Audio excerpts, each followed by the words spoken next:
नमस्कार दोस्तों। मैं स्वागत करता हूं आपके अपने यूट्यूब चैनल पर स्टडी विद DK दिलीप। आज हम लोग चर्चा करेंगे शिक्षक शिक्षा के लिए राष्ट्रीय पाठचर्या 2009 के बारे में। इसके पिछले वीडियो में हमने देखा कि राष्ट्रीय पाठचर्या रूपरेखा 2005 को जो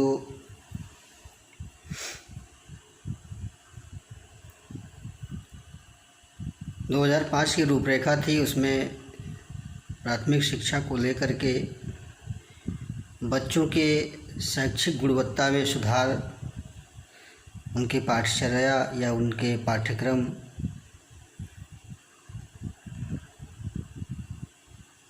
या उनके सर्वांगीण विकास को देखते हुए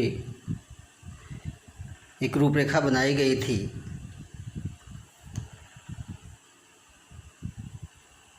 और भारत में शिक्षा में बहुत सारे उल्लेखनीय प्रगति या उल्लेखनीय सुधार किए और लगातार साक्षरता दर, बुनियादी शिक्षा और उनके विद्यालयी वातावरण में सुधार हुआ।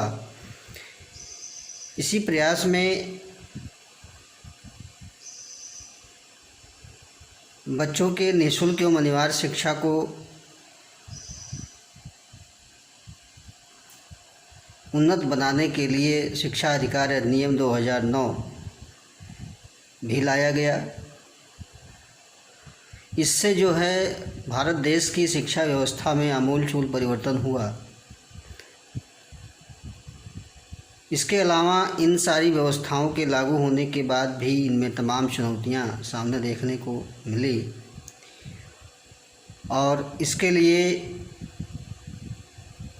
प्राथमिक विद्यालयों के शिक्षकों में व्यावसायिक या प्रोफेशनल उनके प्रशिक्षण की बात को लेकर के उनके शैक्षिक गुणवत्ता में, शिक्षण गुणवत्ता में सुधार करने के लिए एक नवीनतम रूप में शिक्षक शिक्षा के लिए नवीनतम दस्तावेज 2009 में लाया गया, जो शिक्षक शिक्षा राष्ट्रीय पाठचर्या की रूपरेखा के रूप में हम इसे अध्ययन करेंगे। थोड़ा सा हम इसके जो है पिछले इतिहास में जाते हैं कि शिक्षक शिक्षा के लिए कुछ और भी प्रयास किए गए, या यूँ कहें कि प्राचीन काल से ही लेकर के शिक्षकों के प्रशिक्षण की बात चली आ रही है, चाहे वह वैदिक काल हो, बौद्ध काल हो या आधुनिक काल हो। इस प्रकार से हम क्रमवार जो है वैदिक काल में गुरुकुलों में उन्हें वेद मंत्रों का प्रशिक्षण दिया जाता था। बौद्ध काल में प्रवज्जा संस्कार के द्वारा जो है बौद्ध भिक्षुओं को जो है बनाया जाता था और बौद्ध भिक्षुओं के द्वारा प्रशिक्षण का कार्य किया जाता था। इसी प्रकार धीरे धीरे करके जो है शिक्षक प्रशिक्षण का विकास या शिक्षण प्रशिक्षण की व्यवस्था जो है सुधरती गई और तमाम नॉर्मल स्कूल खोले गए आधुनिक काल में। और इसी क्रम में राष्ट्रीय पाठचर्या की रूपरेखा जो 2009 में लाई गई, वह शिक्षक शिक्षा के लिए एक विशेष प्रावधान की बात करता है, एक विशेष उद्देश्यों की बात करता है, जिनमें हम अगर इसके थोड़ा सा परिचय को जानें तो यह जो है एक 7 सदस्यीय कमेटी थी, जिनमें एक अध्यक्ष और 6 सदस्यों के द्वारा इस दस्तावेज को लाया गया।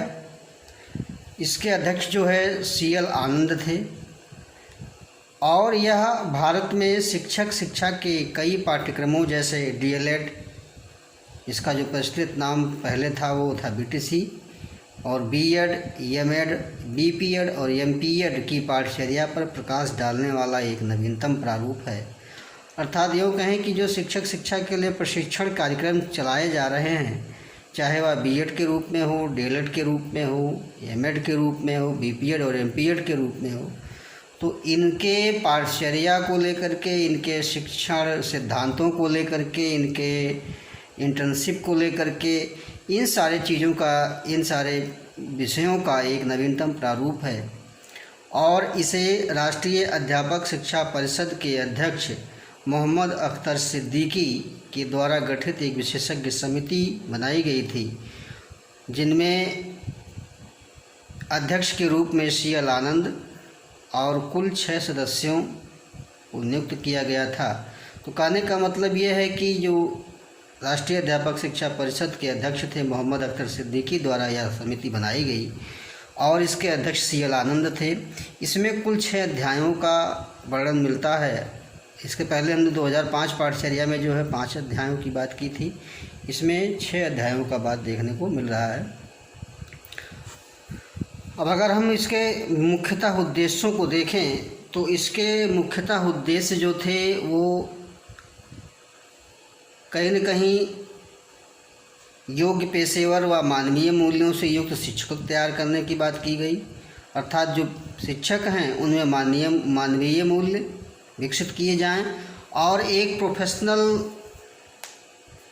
और योग्य या पेशेवर शिक्षक बनाए जाएं। दूसरा है विभिन्न शिक्षक प्रशिक्षण कार्यक्रमों की पाठचर्या निर्धारित किया जाए। अर्थात जो भी शिक्षक प्रशिक्षण कार्यक्रम हैं उनकी पाठचर्या निर्धारित करने की बात की गई कि उसमें क्या क्या पढ़ाया जाएगा, कौन से सैद्धांतिक विषय रहेंगे, कौन से प्रैक्टिकल प्रयोगात्मक विषय रहेंगे, क्रियात्मक विषय रहेंगे। और अगला, विभिन्न शिक्षक प्रशिक्षण कार्यक्रमों की समयावधि के संबंध में निर्देश प्रदान करना। अर्थात जो इनकी समयावधि थी, समयावधि है यानी जो टाइम पीरियड है शिक्षक प्रशिक्षण कार्यक्रम का, वह कितना रखा जाए, इन उद्देश्यों के बारे में चर्चा की जाएगी। तो मोटा रूप में ये जो है योग्य एवं पेशेवर मानवीय मूल्यों से युक्त शिक्षक तैयार करना है, प्रशिक्षित कार्यक्रमों की पाठचर्या निर्धारित करनी है उनके लिए और उनके समयावधि या उनके शिक्षक प्रशिक्षण कार्यक्रम के लिए जो समय अवधि है, जो समय सीमा है, उसको बताया गया।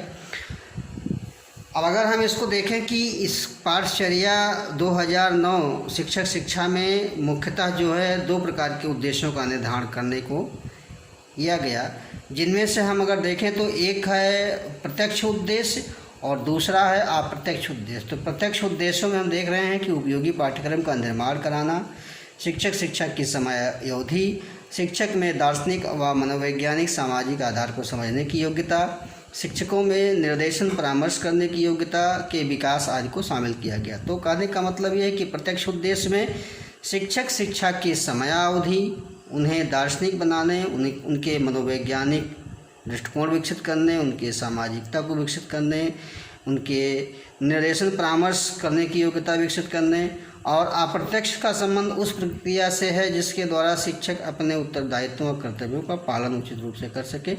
तो कहने का मतलब है कि जो शिक्षक तैयार किए जा रहे हैं उनमें कहीं न कहीं प्रत्यक्ष रूप से और अप्रत्यक्ष रूप से उनके व्यक्तिगत और सामूहिक जो भी कार्यक्रम हैं, चाहे वह उनके प्रशिक्षण को लेकर के हो, उनके कर्तव्यों को लेकर के हो, उनके पाठ्यक्रम को लेकर के हो, इन सब का उचित जो है निर्धारण किया जाए, इसके लिए इन उद्देश्यों का एक मानक बनाया गया। और इसके बाद अगर हम इसके प्रावधानों को देखें कि इस जो है प्रशिक्षण कार्यक्रम में या इस पाठचर्या में, इस शिक्षक शिक्षा की पाठचर्या में क्या प्रावधान किए गए, कौन कौन सी बातें की गई, तो आइए इसको भी देख लेते हैं। तो महत्वपूर्ण जो सुझाव दिए गए राष्ट्रीय पाठचर्या 2009 में, उनमें हम पहला देख रहे हैं कि शिक्षक शिक्षा का पाठ्यक्रम ढांचा विद्यालय पाठ्यक्रम ढांचे के अनुसार होना चाहिए। अतः प्रशिक्षण पाठ्यक्रम में भाषा, गणित, सामाजिक विषय व विज्ञान विषयों को शामिल किया जाए। तो कहने का मतलब ये है कि जो इनका पहला सुझाव था वो था कि जो विद्यालयी पाठ्यक्रम का जो ढांचा है, जो विद्यालय में पाठ्यक्रम चलाए जा रहे हैं, उसी अनुसार शिक्षकों के शिक्षा का भी पाठ्यक्रम रखा जाए और उनमें भाषा, गणित, सामाजिक विषय व विज्ञान विषय इत्यादि को शामिल किया जाए। इसके साथ साथ आधारभूत शिक्षा के जो विषय हैं उनको भी शामिल किया गया। इसकी चर्चा हम आगे करेंगे। अभी दूसरा जो महत्वपूर्ण सुझाव था वो है प्राथमिक शिक्षा पर नियंत्रण व उचित प्रबंधन लाने के लिए इसे विश्वविद्यालय के अधीन करने की ज़रूरत है। अर्थात कहने का मतलब ये है कि जो प्राथमिक शिक्षा या जो भी प्रशिक्षण कार्यक्रम चलाए जा रहे हैं उनको उचित रूप से प्रबंधन देने के लिए या उनमें नियंत्रण रखने के लिए इसे विश्वविद्यालय के अधीन करने की ज़रूरत है। अर्थात विश्वविद्यालय के निर्देशन नियंत्रण में ये कार्यक्रम चलाए जाएंगे, प्रशिक्षण कराए जाएंगे। और तीसरा है कि 1 वर्षीय जो बीएड पाठ्यक्रम है अपनी प्रासंगिकता खो रहा है, अतः इसकी जो समय अवधि है इसे बढ़ाने की आवश्यकता है। तो ऐसा आप देख रहे हैं कि बढ़ाया भी जा रहा है, बढ़ भी गया है, क्योंकि 1 वर्षीय बीएड पाठ्यक्रम को पिछले सालों में बंद कर दिया गया, जो इस समय वर्तमान में 2 वर्षीय पाठ्यक्रम चल रहा है। इसके अलावा बीएड पाठ्यक्रम या डीएलएड पाठ्यक्रम भी 2 वर्षीय ही चल रहा है। इसके बाद जो नई शिक्षा नीति 2020 आई है उसमें भी इन सारे कार्यक्रमों को बढ़ाया गया है। इनके पाठ्यक्रम जो समय अवधि हैं इनको बढ़ाया गया, जिनमें से 4 वर्षीय, 2 वर्षीय और 1 वर्षीय रखने का प्रस्ताव बन गया है। तो हम देख रहे हैं कि राष्ट्रीय पाठ्यचर्या 2009 में चाहे बीएड हो, चाहे एमएड हो या डीएलएड हो, एमपीएड हो, बीपीएड हो, इनमें जो है समय अवधि को एक निश्चित बनाया गया कि 1 वर्षीय हो, 2 वर्षीय हो, इन्हें जो है बढ़ाने की ज़रूरत है। अगला है कि शिक्षक प्रशिक्षण के दौरान मूल्यों के विकास में जोर दिया जाए और इसके लिए प्रयोगात्मक व क्रियात्मक तकनीक को शामिल किया जाए। तो शिक्षक प्रशिक्षण के दौरान जो है जो भी इन्हें कराया जा रहा है प्रशिक्षण, उनमें उनके मूल्यों के विकास के लिए चाहे वह प्रयोगात्मक हो, कुछ करके सिखाया जाए, मूल्यों का डेवलप कराया जाए, या कुछ एक्टिविटी बेस या कुछ ऐसी तकनीक अपनाया जाए, कुछ ऐसे स्लाइड बनाए जाएं ताकि उनमें मूल्यों का विकास हो। और अगला है कि प्रशिक्षुओं के पाठ्यक्रम में बच्चों की मनोवैज्ञानिक विकास का आकलन संबंधित प्रशिक्षण सामग्री शामिल करने की आवश्यकता है। तो जो प्रशिक्षु हैं, जो प्रशिक्षण ले रहे हैं, उनके पाठ्यक्रम में बच्चों की मनःस्थिति को जानने के लिए, उनके मनोवैज्ञानिकता को समझने के लिए ऐसे प्रशिक्षण सामग्री को रखा जाए ताकि वह बच्चों के मनोवैज्ञानिकता को समझ सकें, उनके मनःस्थितियों को समझ सकें, उनके बाल भावना को समझ सकें। तो इस सारे प्रशिक्षण सामग्री को इस पाठ्यक्रम में रखा जाए। अगला है शिक्षण सामग्री में ऑडियो वीडियो बदलने का, या ऑडियो वीडियो जो सामग्री हैं उनमें, अर्थात जो नवाचार हो रहे हैं शिक्षक में या शिक्षण कार्यक्रम में या शैक्षिक क्षेत्र में, ऐसे सहायक सामग्रियों को शामिल किया जाने की बात की जा रही है। और इस सहायक सामग्री से ऑडियो वीडियो के माध्यम से पठन पाठन में मनोरंजन या मनोरंजक बनाया जा सकता है ताकि बच्चे उसमें रुचि लें। तो कहने का मतलब यह है कि नवाचार शिक्षण सहायक सामग्री की बात कर रहा है। और अगला है कि प्रशिक्षण के दौरान प्रत्येक क्षेत्र में जैसे प्रश्न पत्र निर्माण, पाठ्यपुस्तक विश्लेषण, मूल्यांकन प्रक्रिया आदि के विषय में क्रियात्मक या प्रयोगात्मक कार्य पर विशेष जोर दिया जाए। तो प्रशिक्षण के समय में जो इनका निर्धारण किया गया, चाहे वह क्वेश्चन पेपर बनाने की बात हो, पाठ्यपुस्तकों के विश्लेषण की बात हो, मूल्यांकन प्रक्रिया की बात हो कि किस तरह से मूल्यांकन किया जाता है, किस तरह बच्चे को जो है परखा जाता है, आदि के विषय में इनमें क्रियात्मक और प्रयोगात्मक कार्य पर बल दिया जाए। अगला है कि समय समय पर शिक्षकों के दृष्टिकोण विकसित करने संबंधित प्रशिक्षण प्रक्रिया पर जोर दिया जाए और प्रशिक्षण के समय बच्चों के प्रति समझ, शिक्षकों के प्रति समझ, पाठ्यक्रम व पाठ्यपुस्तकों के प्रति समझ, मूल्यांकन की समझ, विद्यालय के प्रति समझ विकसित करने के लिए प्रशिक्षण सामग्री को समाहित किया जाना आवश्यक है। तो कहने का मतलब यह है कि समय समय पर शिक्षकों का दृष्टिकोण ऐसा विकसित किया जाए जो बच्चों का समझ विकसित करे या बच्चों के प्रति जो उनकी मनोभावनाएं हैं बच्चों को उनको समझ पाएँ कि बच्चे क्या पढ़ना चाहते हैं, क्या उनकी रुचियां हैं, क्या रुचियां हैं उनकी, और शिक्षकों के प्रति भी जो है उनकी समझ डेवलप करनी है कि किस प्रकार से शिक्षकों का उत्तरदायित्व है, कर्तव्य है, इसका भी दृष्टिकोण उनमें विकसित किया जाए। पाठ्यक्रम व पाठ्य पुस्तकों के प्रति उनका समझ विकसित किया जाए, मूल्यांकन का समझ विकसित किया जाए और विद्यालय के प्रति समझ विकसित किया जाना चाहिए। तो इस प्रकार हम देख रहे हैं कि इन सुझावों में चाहे वह पाठ्यक्रम ढांचा को लेकर के हो, समय सीमा को लेकर हो, प्राथमिक शिक्षा पर नियंत्रण की बात हो, नवाचार की बात हो और जो भी शिक्षण सहायक सामग्री हैं उनके निर्माण को लेकर के इस महत्वपूर्ण सुझाव को हम इसमें देखते हैं। इसके बाद हम देख रहे हैं कि टीचर लर्निंग सेंटर या अध्यापक अधिगम केंद्र, इसको हम कहते हैं, इसकी स्थापना किया जाए और जहाँ पर सेवा पूर्व व सेवारत शिक्षक बच्चों को शिक्षण के संदर्भ में व्यवहारिक व प्रयोगात्मक कार्य करके उनका व्यावसायिक विकास किया जाए। तो कहने का मतलब यह है कि जो टीचिंग लर्निंग सेंटर है वो स्थापना कर दी जाए ऐसे जगहों पर, और यहाँ पर सेवारत जो शिक्षक हैं उनको और जो सेवा पूर्व शिक्षक हैं उनके प्रशिक्षण के संदर्भ में चाहे वह व्यवहारिक कार्य कराए जाएं, चाहे वह प्रयोगात्मक कार्य कराए जाएं, और इन सारे कार्यों को करा करके उनका व्यावसायिक विकास किया जाए, प्रोफेशनल डेवलपमेंट किया जाए। तो और इसके बाद अगला जो है, प्रशिक्षण के समय इंटर्नशिप से संबंधित क्रियाकलापों को प्रायोगिक रूप से कराए जाएँ। तो ऐसा नहीं कि केवल सैद्धांतिक विषयों को ही, थ्योरेटिकल ज्ञान ही कराए जाने की बात की जा रही है प्रशिक्षकों को, बल्कि उनके इंटर्नशिप के लिए भी व्यवस्था कराई जाए प्रायोगिक रूप से। और इसके लिए समय सीमा का जो निर्धारण किया गया हुआ था 6 से 10 सप्ताह, यानी 6 से 10 सप्ताह तक जो है इन्हें इंटर्नशिप कराया जाए। और इसके अलावा अगर हम समय की बात करें, इनके प्रवेश की बात करें, तो इनमें हम देख रहे हैं कि डीएलएड स्तर का जो प्रशिक्षण कोर्स है वह 10+2 स्तर के बाद 4-5 वर्ष का होना चाहिए। अगर हम बीएड की बात करें तो बीएड जो है स्नातक के बाद की बात की गई है। एमएड की बात करें तो स्नातक शिक्षा में उत्तीर्ण होने के बाद एमएड में, ऐसे ही बीपीएड और एमपीएड की बात की गई थी। तो इस प्रकार हम देख रहे हैं कि इस 10+2 का जो अवधारणा है वह इस समय राष्ट्रीय शिक्षा नीति में कहीं न कहीं 10+2 के बाद शामिल कर दिया गया है, 4-5 वर्षीय, 4 या 5 वर्ष का।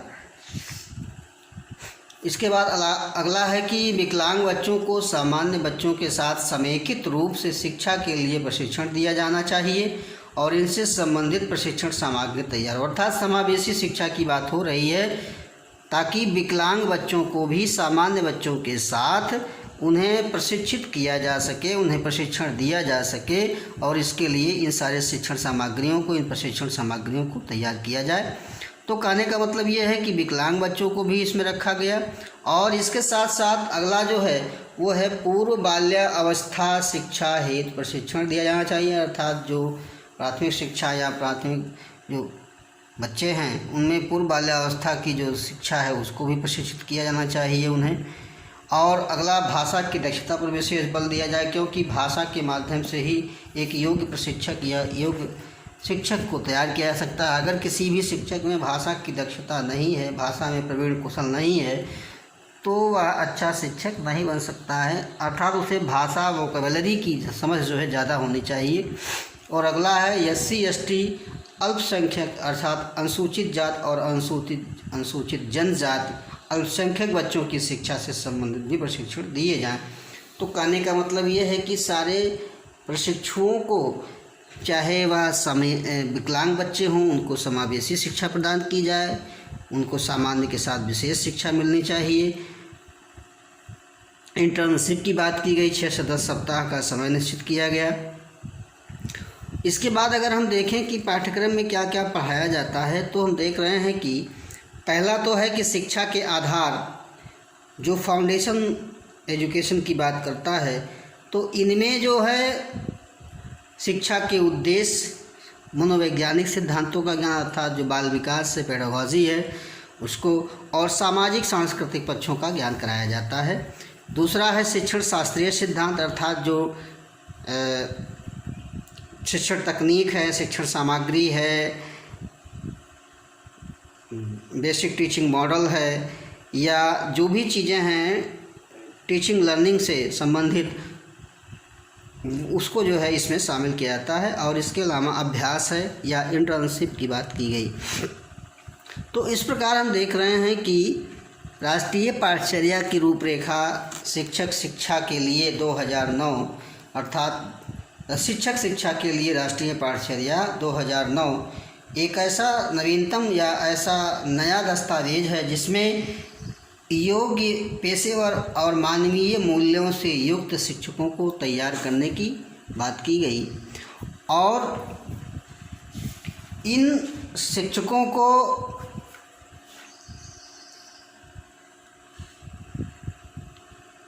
सैद्धांतिक प्रश्न पत्र के विषय वस्तु के अंतर्क्रियात्मक और इसके अलावा कक्ष में सीखने सिखाने और जो भी प्रशिक्षण सामग्री है उनमें अंतर्क्रियात्मक एवं व्यवहारिक रूप प्रदान करने की बात की गई। तो इस प्रकार हम देख रहे हैं कि प्रशिक्षण के दौरान इन्हें इंटर्नशिप के साथ साथ प्रायोगिक रूप और सैद्धांतिक रूप दोनों की जो है बात की गई। तो हम देख रहे हैं कि